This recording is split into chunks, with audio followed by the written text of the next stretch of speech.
L'université polytechnique, toujours cernée par les forces de police. Certains manifestants quittent le campus sous escorte de secouristes. À l'intérieur, des dizaines de cocktails Molotov et ce message SOS. Les vivres s'amenuisent alors que le siège s'éternise, mais pas question pour les derniers protestataires de se rendre.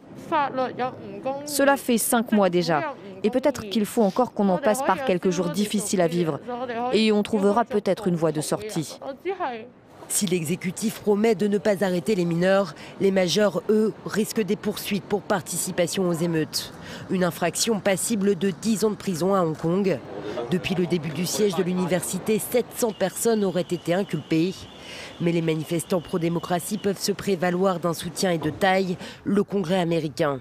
Ce mercredi, la Chambre des représentants a adopté une résolution pour soutenir les droits de l'homme et la démocratie et menace de suspendre le statut économique de Hong Kong accordé par Washington. Nous sommes fiers de voter cette loi proposée par le Sénat pour suspendre les ventes de munitions dangereuses à la police de Hong Kong.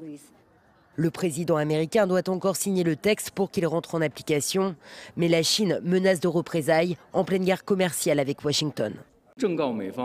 Nous conseillons aux États-Unis de reconnaître la situation, de ne pas signer cette loi et d'arrêter d'interférer dans les affaires de Hong Kong ou de la Chine.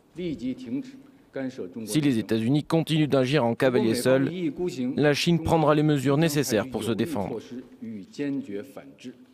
Les manifestants dénoncent l'ingérence de Pékin dans les affaires internes de Hong Kong et réclament le suffrage universel pour tous les scrutins, ce que refuse toujours Pékin.